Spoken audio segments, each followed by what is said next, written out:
Silakan duduk, saudara.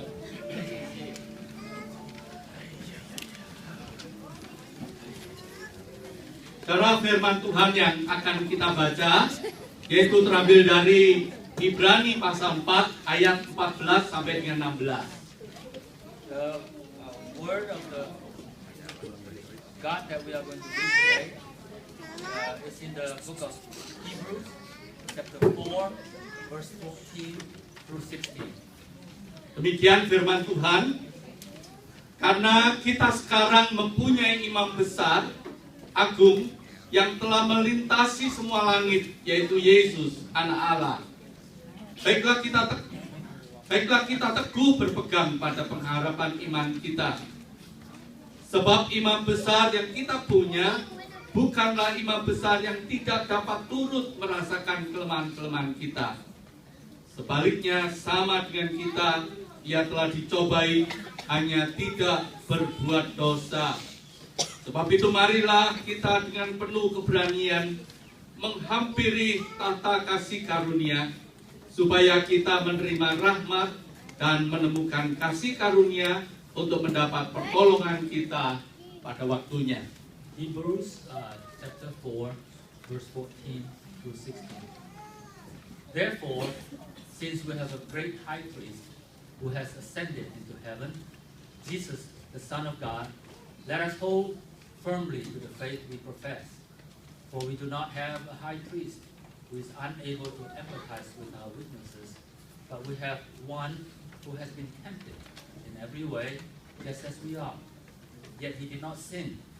Let us then approach God's throne of grace with confidence, so that we may receive mercy, find grace to help us in our time of need.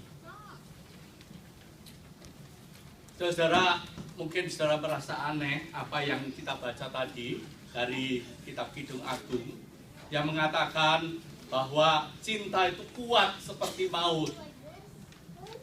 Perhaps you were quite puzzled reading from the Songs of Solomon that says that love is as strong as death. Kegairahan cinta itu gigih seperti dunia orang mati. The temptations of love is like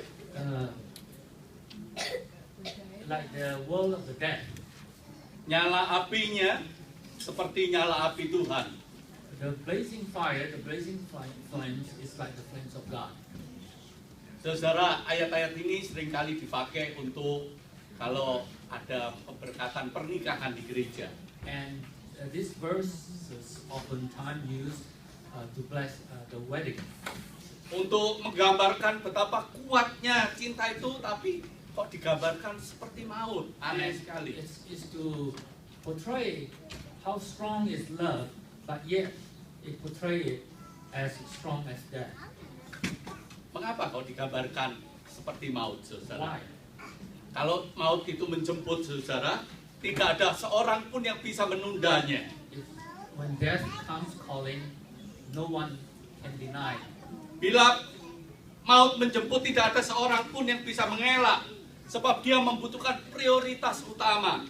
When death comes calling, no one can be exempted because it is inevitable. Sebab bila maut menjemput saudara, apa saja yang saudara punyai, yang saudara banggakan, semuanya harus ditinggalkan.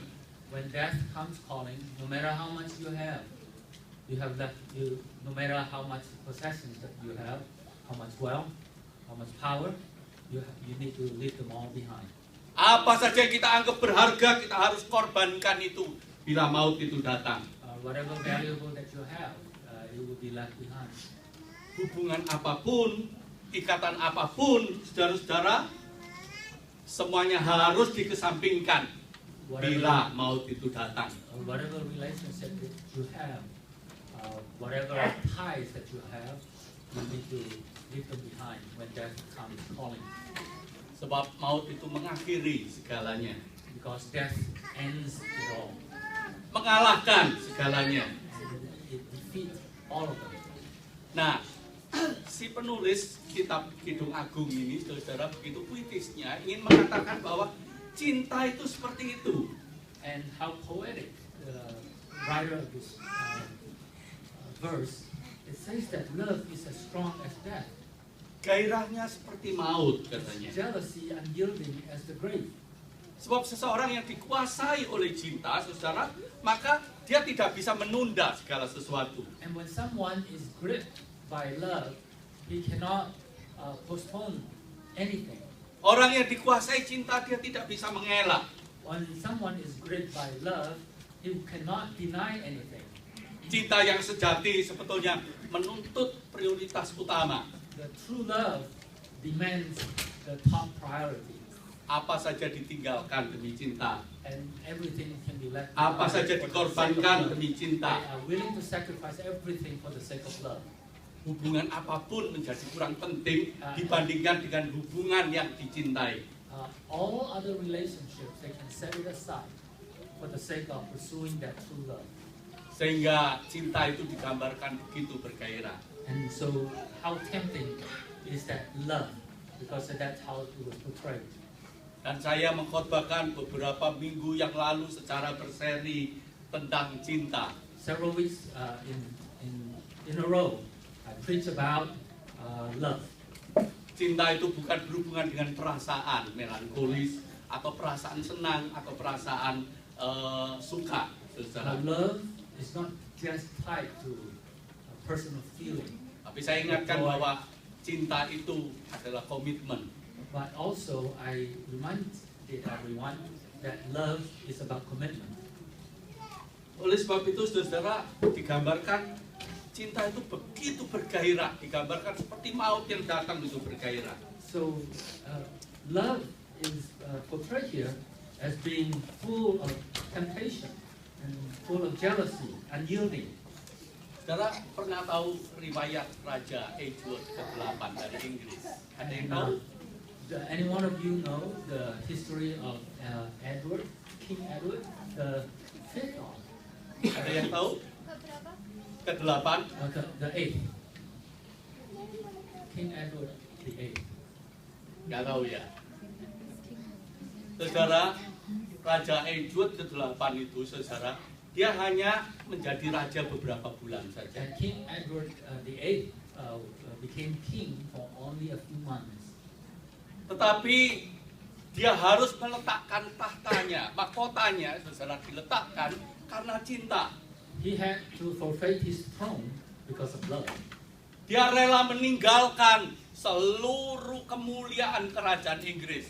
Dia meletakkan tahtanya, saudara, dan dia rela pergi mengasingkan diri, saudara, demi karena cinta. He was willing to abandon his throne with all the glory and privileges, and for the sake of love, and to live in exile.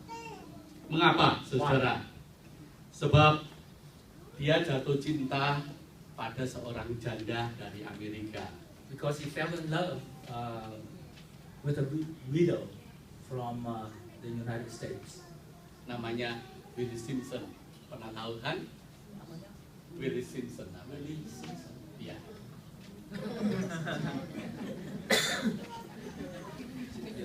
Bagi dia, Willie Simpson itu jauh lebih berharga. For him, Willie Simpson was much more valuable. Tidak ada segala sesuatu yang patut dia pertahankan untuk dia lepas. None in the world is worth defending. Dia rela melepas semuanya, termasuk kekayaan, kekuasaan, kemuliaan kerajaan Inggris yang terkenal itu demi cintanya kepada janda itu. He was willing to sacrifice the glory of as being a king, all the wealth, all the privileges, and for the sake of the love that he had for this woman. Dan orang yang mengakhiri, yang mendampingi Edward ke-8 sampai akhir hidupnya adalah Willie Simpson ini, saudara. Luar biasa. And the women who accompanied him till his death is Willie Simpson.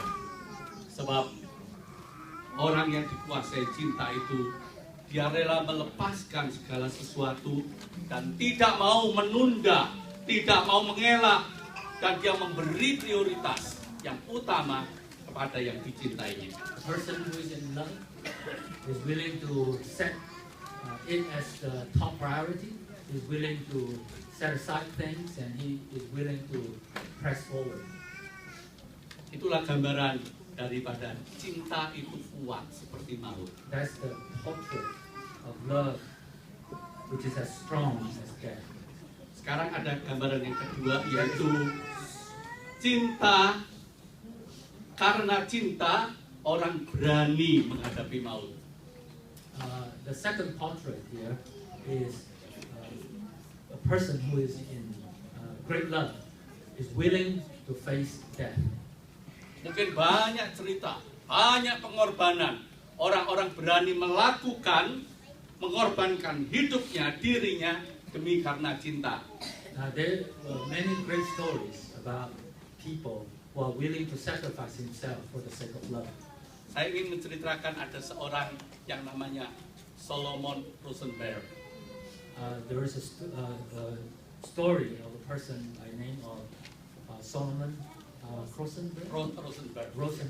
Iya, dia seorang Yahudi Jerman. He's a Jewish German Jew. Pada waktu Nazi dan Hitler menguasai Jerman, when Nazi was occupying Germany, semua orang-orang Yahudi dimasukkan dalam kamp konsentrasi. Jews were rounded up in the prison camp. Termasuk dia, anak-anaknya, keluarga besarnya, semua masuk kamp konsentrasi. Himself, his immediate family, and then his extended family. Di dalam kamp konsentrasi itu berlaku satu hukum. And there is one law in that concentration camp. Mereka boleh tetap hidup asal they are allowed to live as long as masih bisa bekerja. they still have the strength to work.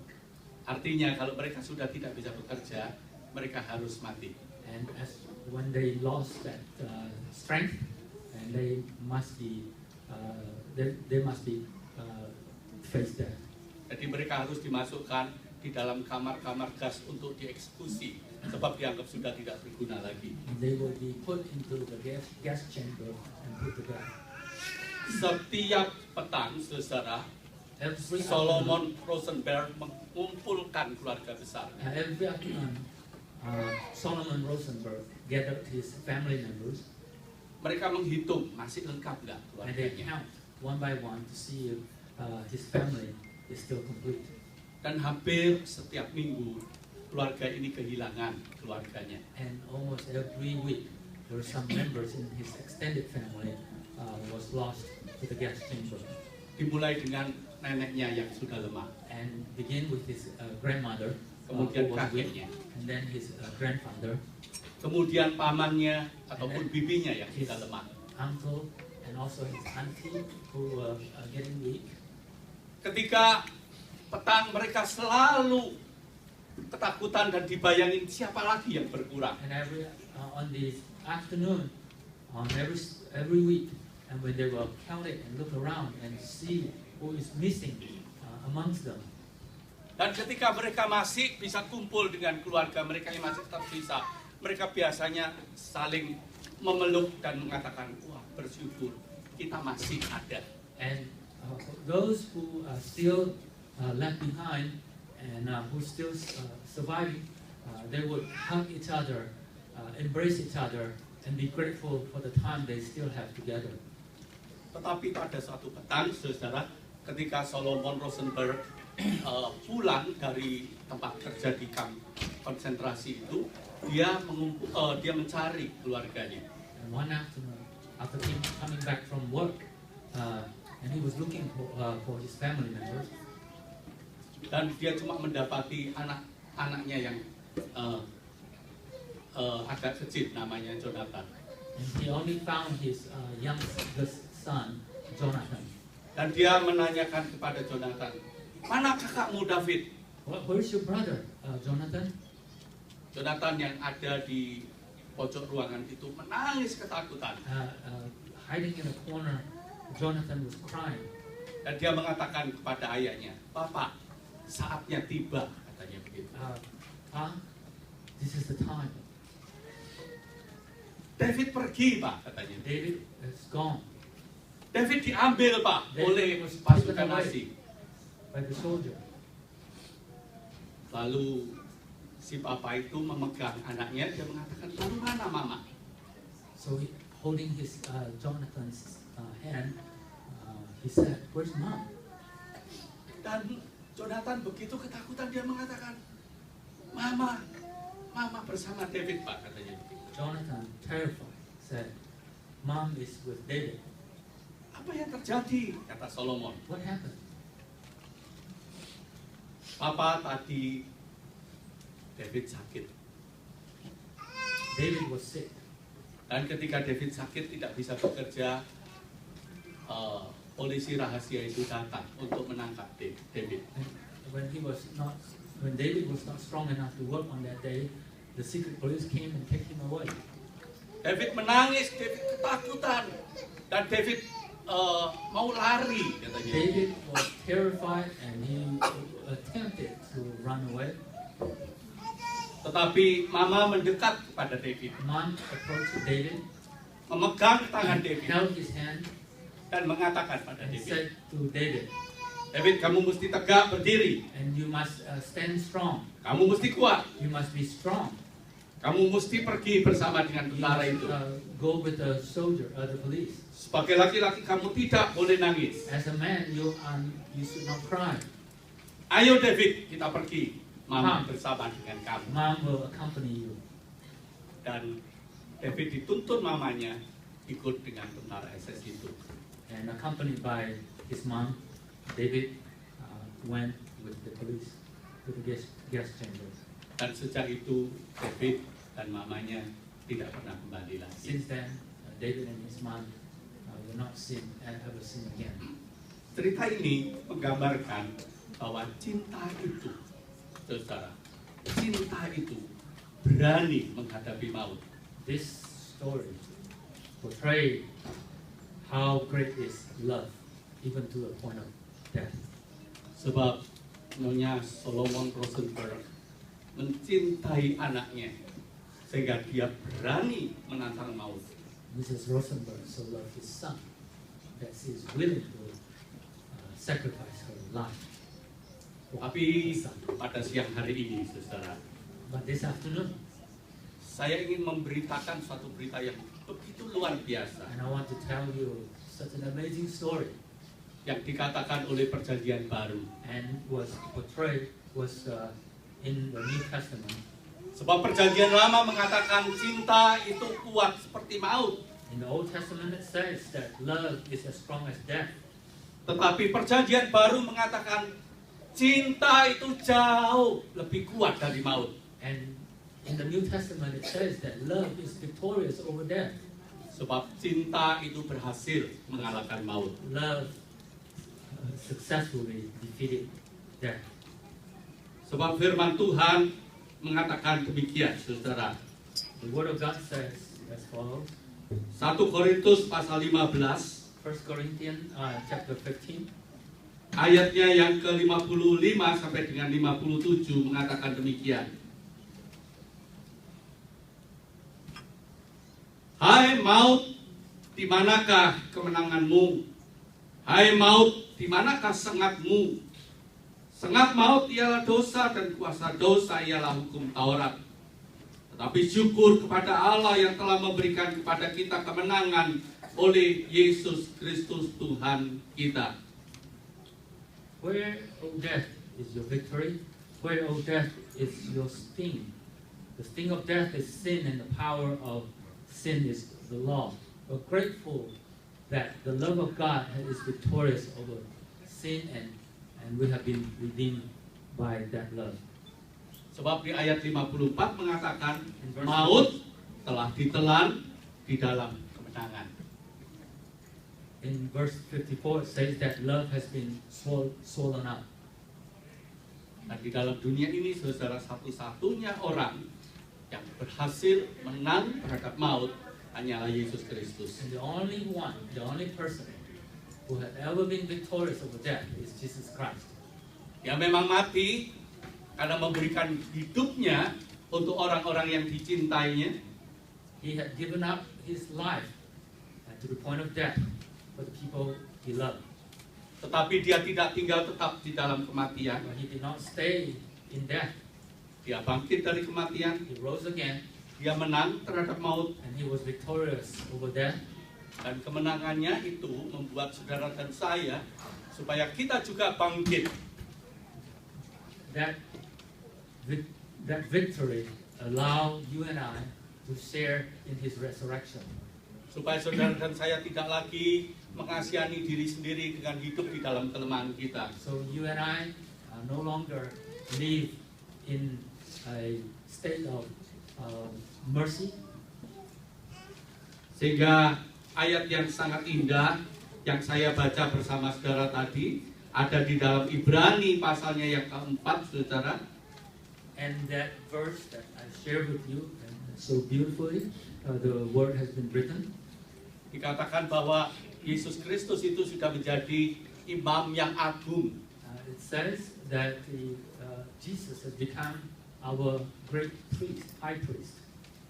Yang lalu saya sudah pernah menerangkan bahwa imam dalam bahasa Latinnya itu artinya pontifex, artinya adalah jembatan. And priest, its original meanings means that it's a bridge. Merupakan jembatan yang menjembatani antara kita dengan Allah, yang menghantar kita sampai kepada Allah. It's a bridge between us and God. Oleh sebab itu di dalam Ibrani pasal 4 ayat 16 mengatakan demikian. In Hebrews chapter 4 verse 16, this is what it says. Sebab itu marilah kita dengan penuh keberanian menghampiri tahta kasih karunia. Let us then approach God's throne of grace with confidence, supaya kita menerima rahmat dan menemukan kasih karunia untuk mendapat pertolongan kita pada waktunya. so that we may receive mercy and find grace to help us in our times of need. Nyonya Rosenberg hanya bisa menghantar anaknya supaya kuat menghadapi maut. Mrs. Rosenberg, all she could do was hold her son's hand to face death. Tetapi Yesus Kristus menuntun kita memasuki dan menghadapi tahta kerajaan Allah yang kudus. But Jesus Christ was able to not just hold our hand, but he's able to accompany us to enter the throne, the kingdom of God. Supaya setiap saudara dan saya yang sungguh-sungguh mau percaya dan menerima kasih-Nya, So that each and every one of us who truly believe in Him and who is willing to receive His love, supaya tidak ada lagi penghukuman untuk saudara dan saya. there will be no punishments for you and I. Sehingga firman Tuhan yang terakhir saya ingin ajak saudara baca, yaitu dari Roma pasal 8 ayat 37 sampai 39. So that the verses that we are going to read to end this sermon is from Romans chapter 8 verse 37 through 39. Demikian firman Tuhan. Tetapi di dalam semuanya itu kita lebih daripada orang-orang yang menang oleh Dia yang telah mengasihi kita. Sebab aku yakin baik maut, baik hidup, baik malaikat, baik pemerintah-pemerintah, baik yang ada sekarang maupun yang akan datang, atau kuasa-kuasa, baik yang di atas maupun yang di bawah, ataupun sesuatu makhluk lain, tidak akan dapat memisahkan kita dari kasih Allah yang ada di dalam Kristus Yesus Tuhan kita. No, in all these things we are more than conquerors through Him who loved us. For I'm convinced that neither death nor life, neither angels nor demons, neither the present nor the future, nor any powers, neither height nor depth, nor anything else in all creation will be able to separate us from the love of God that is in Christ Jesus our Lord. Saudara-saudara, kematian orang percaya hanyalah bisa mengakhiri hidup tubuh kita ini. Death for believers can only end life the way we know it.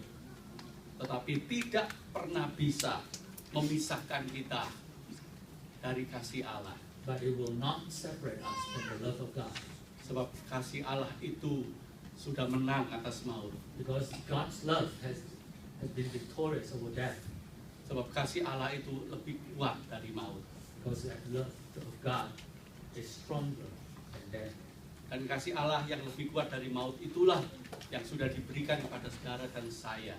And that love, which is stronger than death, has been given to you and I.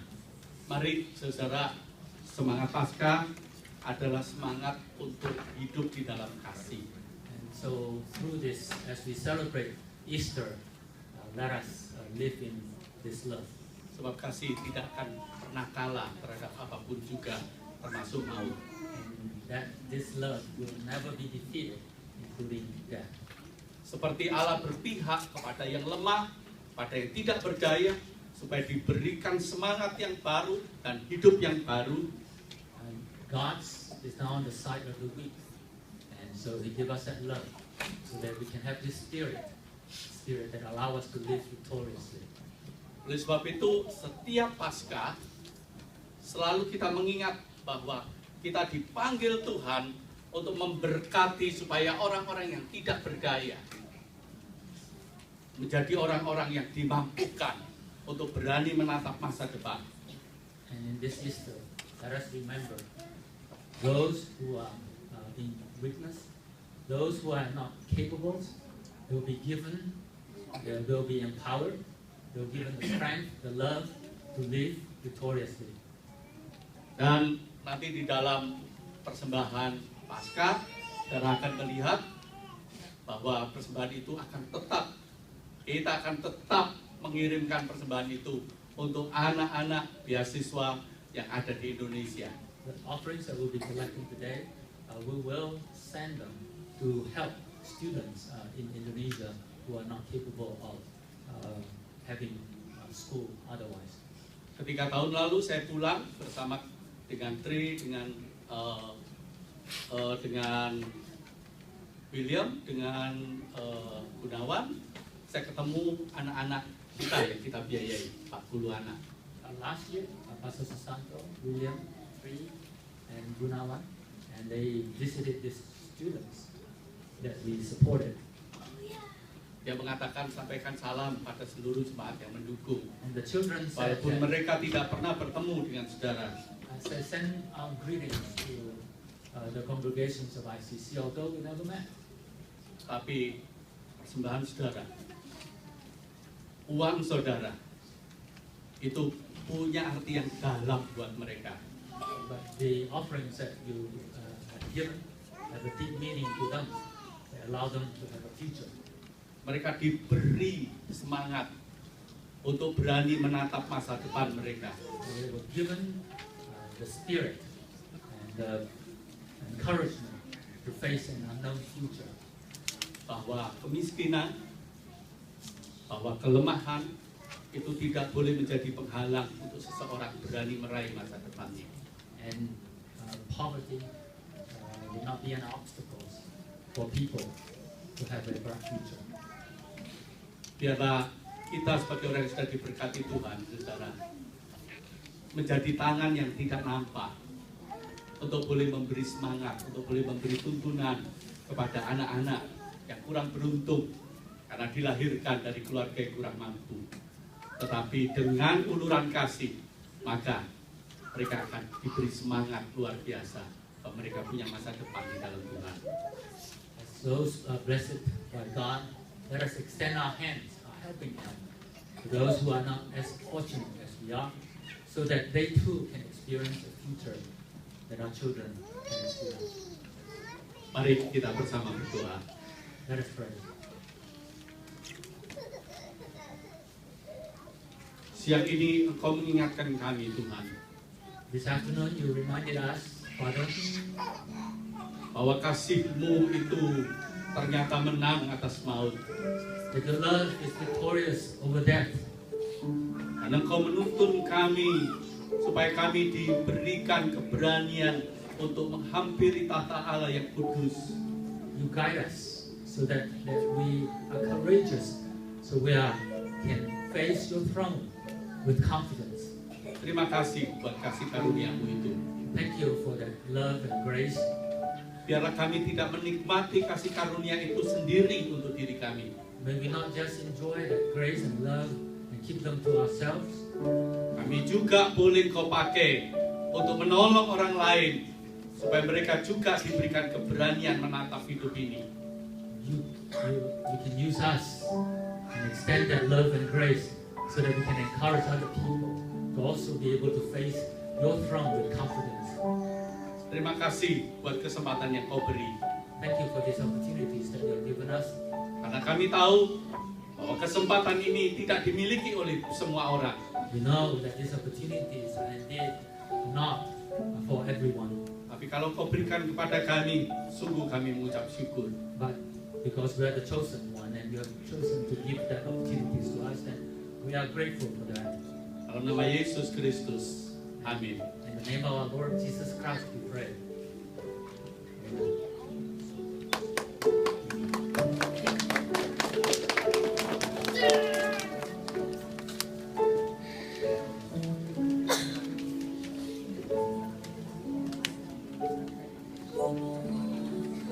Oke, terima kasih Bapak Pendeta Susanto untuk firman Tuhan yang disampaikan. Dan terima kasih Ko Isyo yang sudah menerjemahkan.